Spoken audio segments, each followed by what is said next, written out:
Hi everybody, this is it, week 7, the final week just before the 6 weeks holidays. Now this is the week where you are going to actually draft and prepare that speech ready for September. In the last 6 weeks, remember, you have been practicing different skills, different structures in order to be ready to make this speech the best it possibly can be. So in this week's PowerPoint, I'm going to go back through and remind you of the sort of things that you should be including, but I'm also going to show you the mark scheme so that you know exactly what you have to do in order to achieve either a pass, a merit, or even a distinction when you deliver that speech to your teacher in September.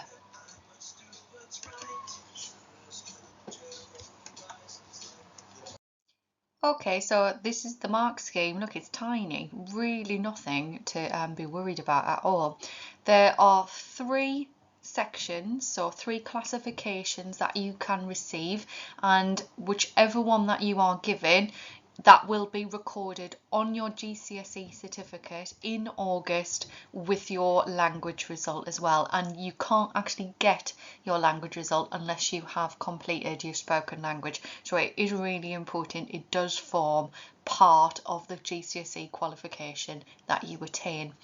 Now, there are, like I say, 3 sections. You've got pass, you've got merit, and you've got distinction.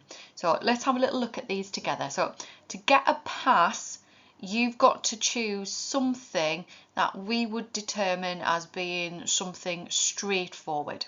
All right, so you might say, I want to tell you about football.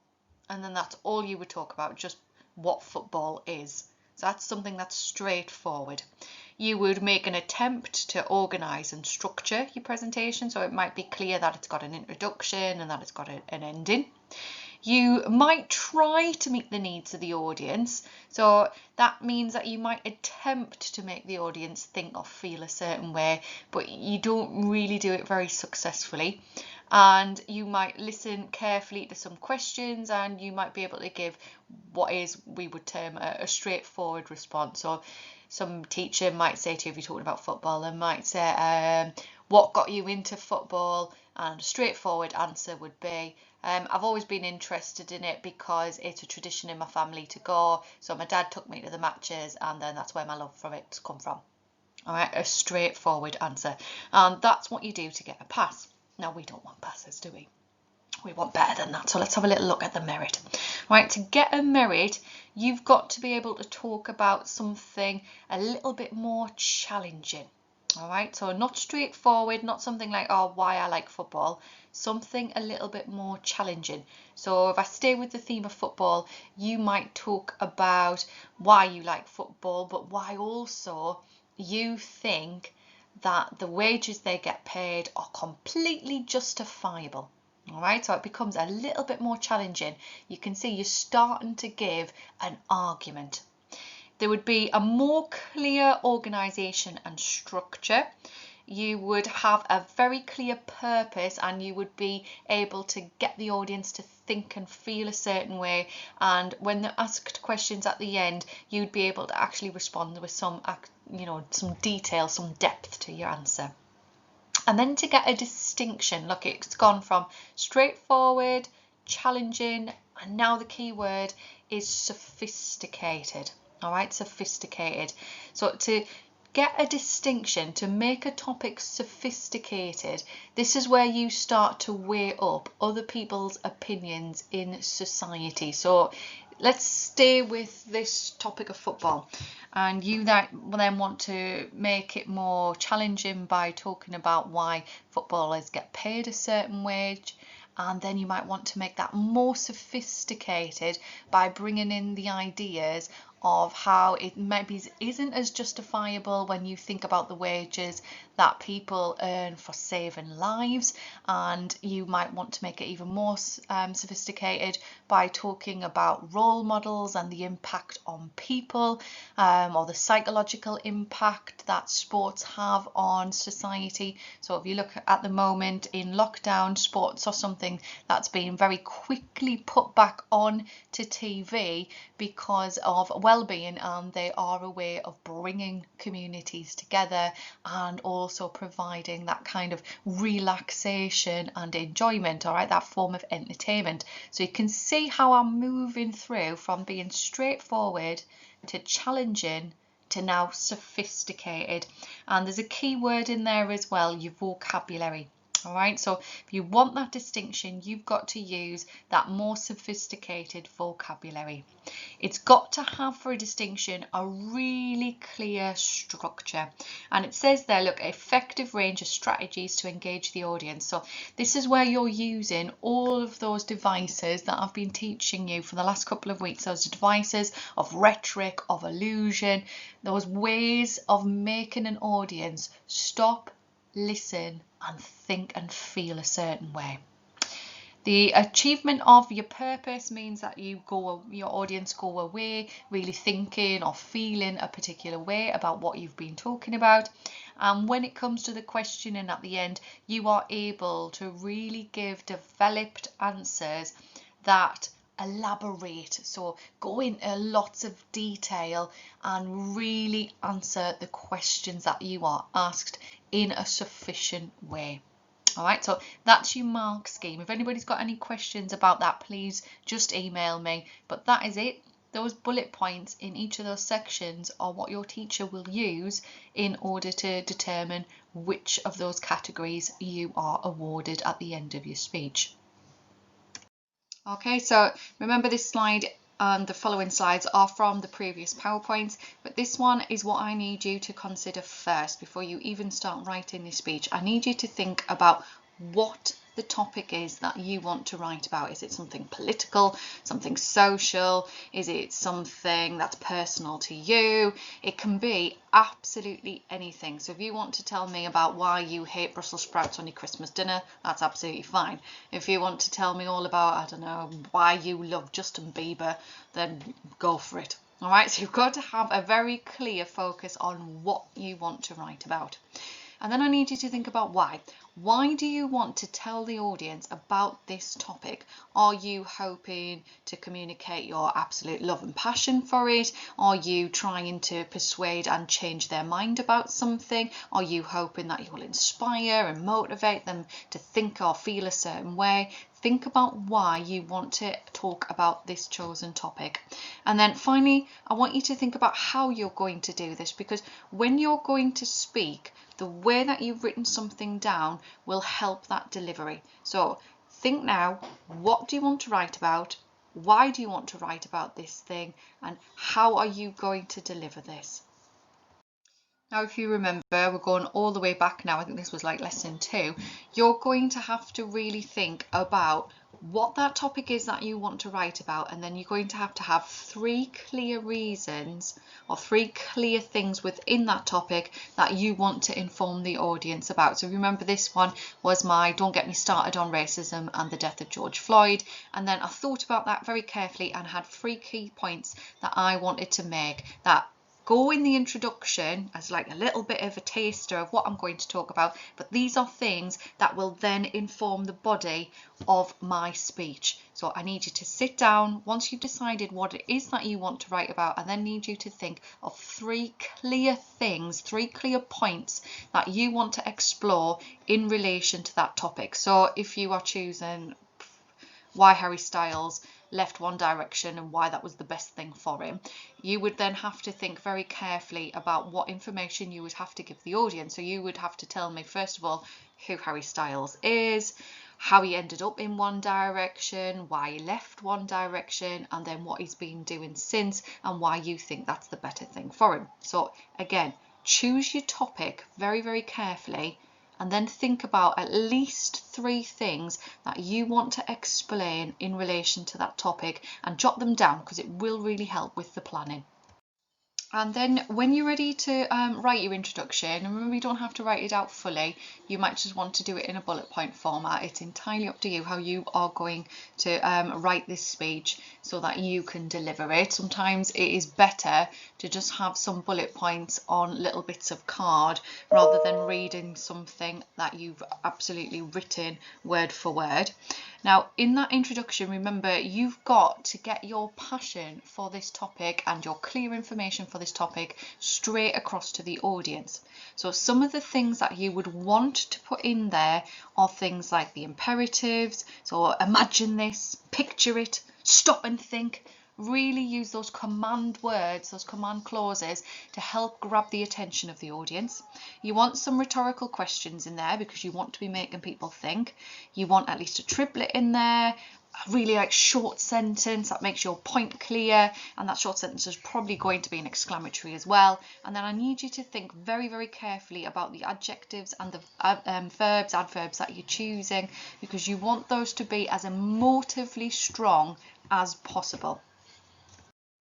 And then if you're thinking, but Miss, where do I go after I've done my opening? Well, I've broken it down into 5 key things that you might have in your speech, and it's up to you how you put these into paragraphs. You could have 5 different paragraphs, one for each, or you can blur them together. It doesn't matter, because remember, I'm not looking at this as a piece of written work, although I will look at it if you want to send it to me.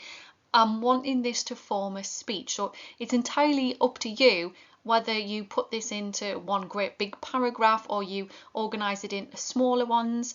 If you want to make bullet points on a card in order to speak it, it's entirely up to you, but this is the structure that I'm recommending. So first bit has to be your intro. So you're looking at trying to excite your audience, you're trying to define what it is that you want to argue about, and you might use something that I've given you on that last slide, or you can use something that I've got in this box here. The second thing you want to do is you want to give me some real facts. So something that you can find that's a little bit shocking. So a fact or statistic that's going to really grab my attention. And then you want to tell me what the consequences of letting that fact continue would be. So you might say something like, did you know that? And then give me some examples. If you remember, Nia did this by telling me that every single day there was 88,000 reports of racial abuse in schools, and that she was one of them. Third thing I want you to use is that anecdote. So where you give me that really personal account of something that you've witnessed, either you've seen or you heard, or somebody in your family or your friends might have a personal story that you would want to use. Fourth, what do you actually want to achieve in this speech? What's your vision? What's your advice? How should we treat each other? And what do you want to change? What would your better world look like?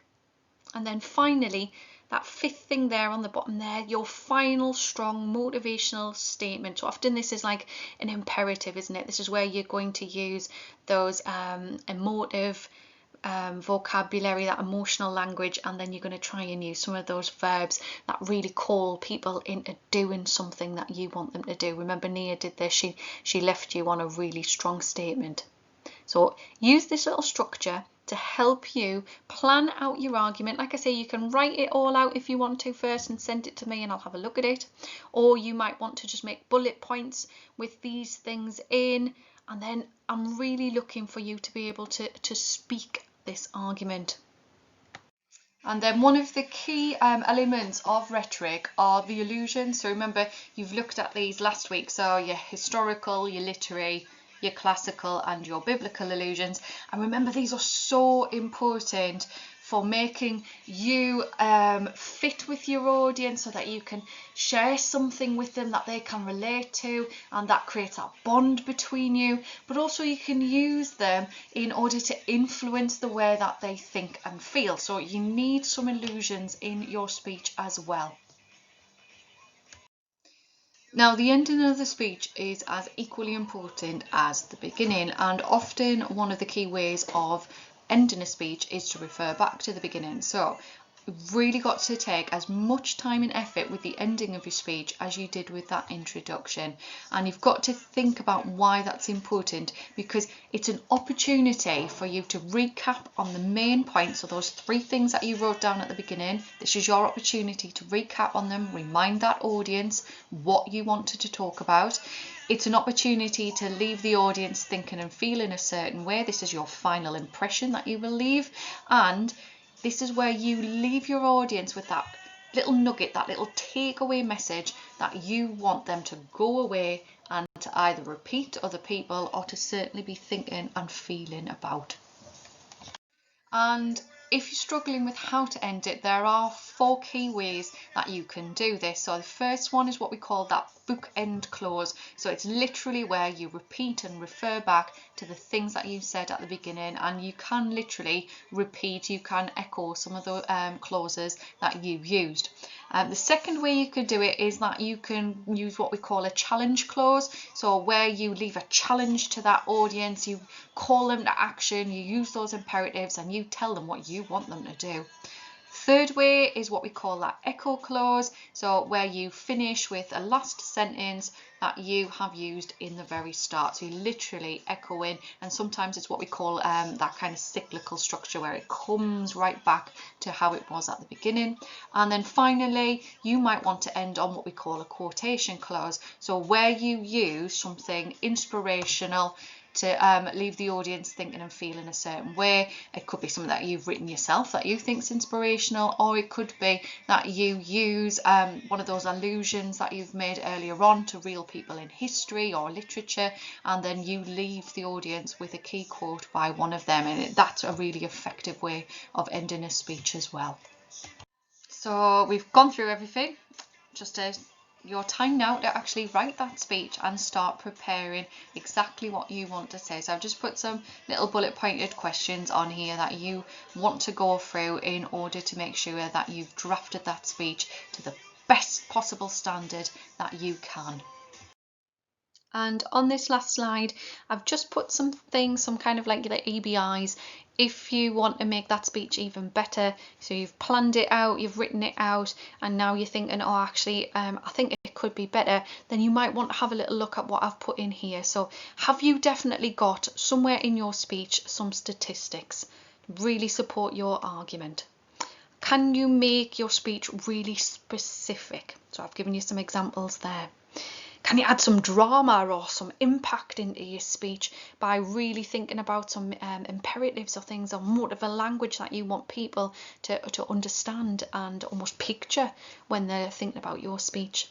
And then finally, you've got to be directive. You've got to think about those imperatives. Make that audience feel as though you are talking directly to them, and tell them what you want them to think, what you want them to do. Right, so if you've got your speech down there and you're thinking, oh, it needs a little bit more of an adjustment, go back through and see if you can add some of these pointers in here.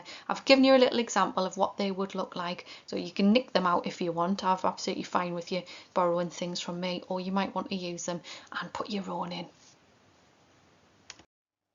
And on this last little slide here are some hints and tips. These are the things that I do when I'm practicing speaking. So you really do need to be clear about what you're going to say.